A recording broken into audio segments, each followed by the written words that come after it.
When I started teaching 28 years ago, technology meant a shared computer lab on the old stage, little to no curriculum, floppy disks, the internet, and the brand new network.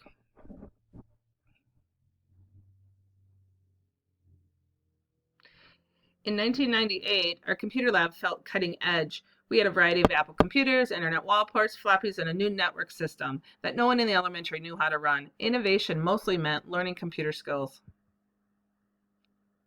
Students create files, carefully name them, and were constantly reminded to save often. Most students were successful. Sometimes computers crashed before saving.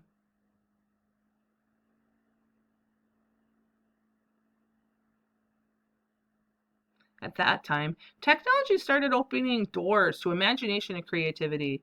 Our computer labs were now busy and active. Students were beginning to create amazing products.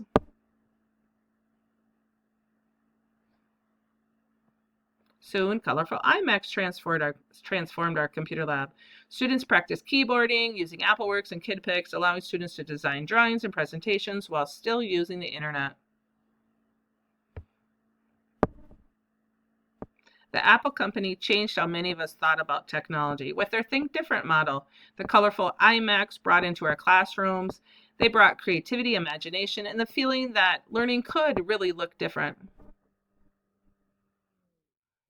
Typing curriculum helped my students build important technology skills. But really, over time, we had to shift the goal to help students to start creating with technology and giving them more practice. During all of this change, I found myself planning lessons with the future in mind. I wanted students to feel confident enough with technology that when something new came along, they'd be willing to take a risk and try it.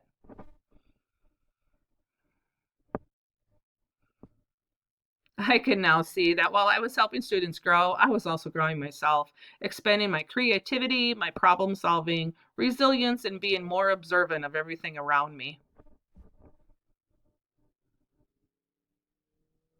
Typing and technology skills still mattered. As our technology program continued growing, my principal encouraged teacher choice and voice. The more freedom we had to innovate, the more opportunities were given to students.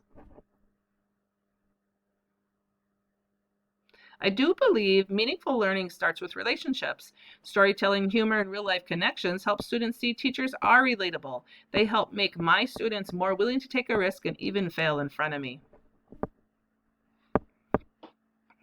As my philosophy about teaching and learning continued evolving, I realized the experiences being created in my classroom could also help other educators. I started extending beyond my own students at presentations, conferences, on social media, and so much more. The prompting tool I created for my innovation project became a reflection of everything I had been learning about innovation and empowering educators. It provides AI-supported standards-based prompts at teachers' fingertips.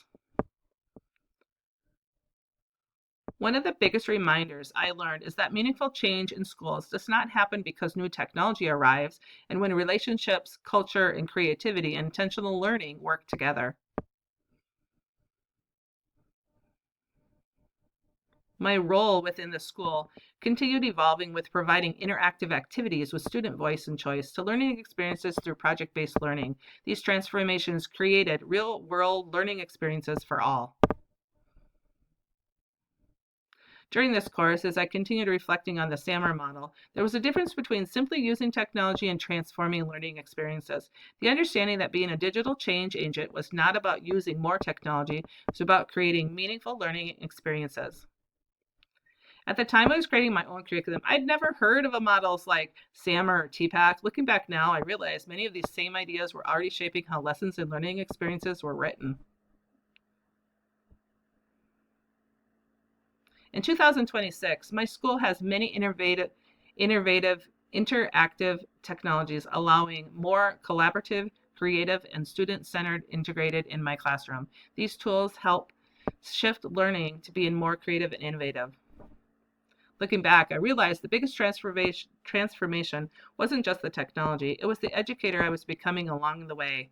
As the future continues to evolve, I hope students continue believing in their own ability to innovate.